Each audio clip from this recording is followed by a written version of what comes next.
Why hello there. Welcome back to another niche as fuck video from yours truly. As promised, I will today be revealing some knowledge that calls everything you know into question. That's right, today I may literally turn your world on its head, because we're going to be talking about how every map of our world that you've ever seen is wrong and racist. Bam! I am the ADD insomniac, Cora Poe, and this is Slumber Myth, a place for insomnia fuel.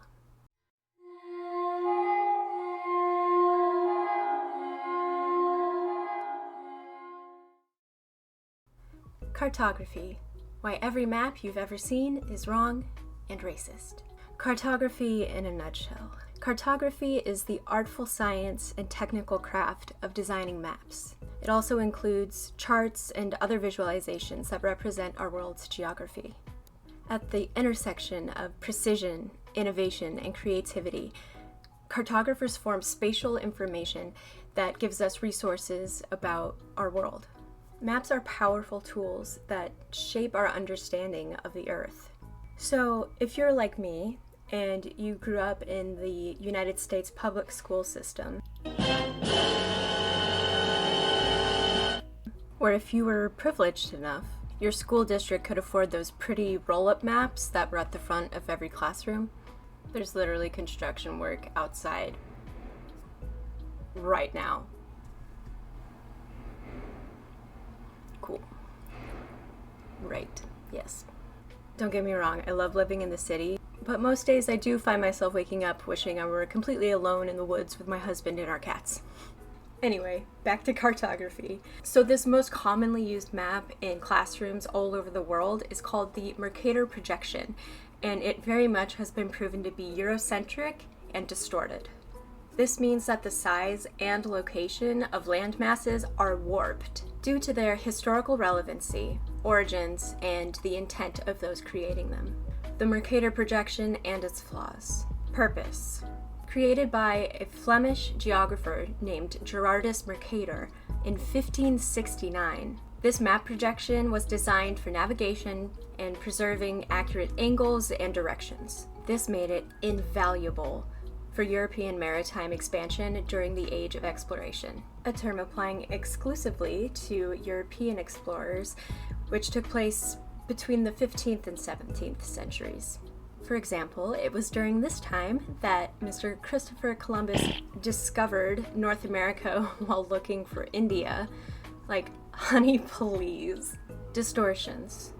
To maintain straight navigation lines, also known as rum lines, the Mercator projection significantly distorts the relative size of land masses. Areas farther from the equator appear much larger than they are in reality.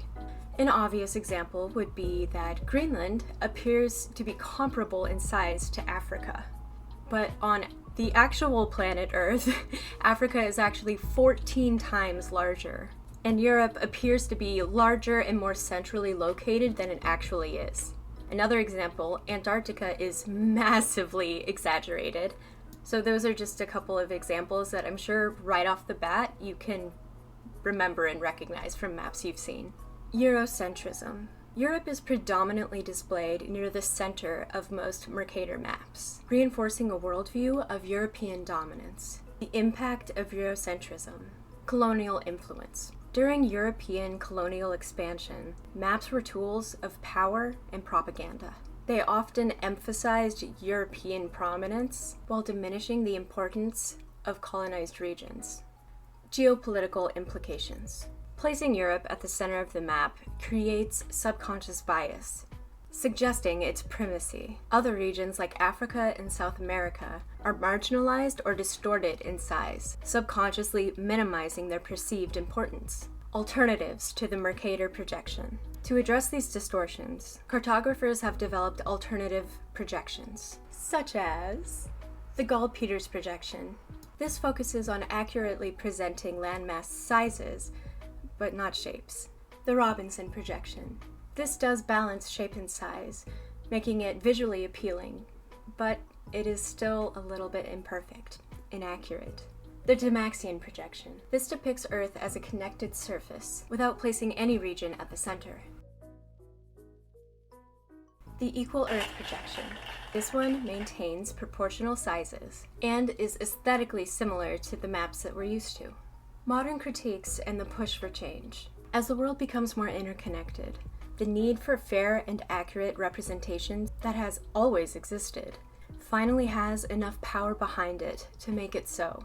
Eurocentric maps fail to reflect the diverse perspectives of non-European cultures, which, might I add, not Europe makes up 93% of the planet's landmass. Educational shifts. Schools and other institutions have begun to adopt alternate projections to challenge outdated worldviews.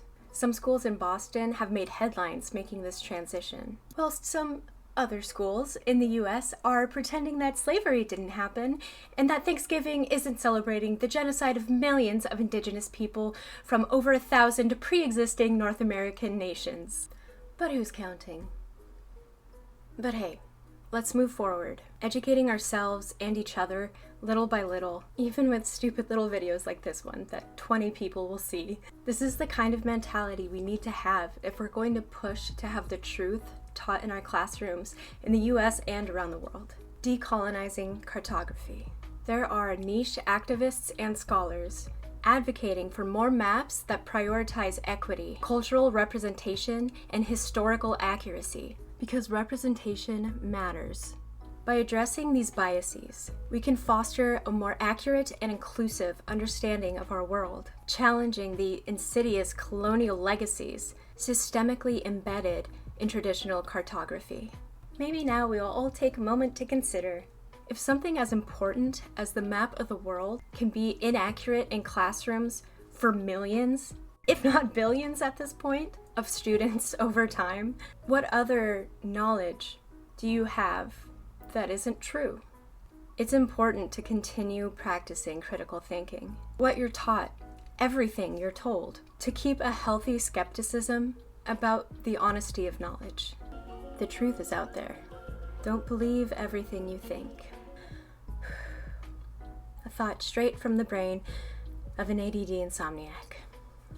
Happy nightmares.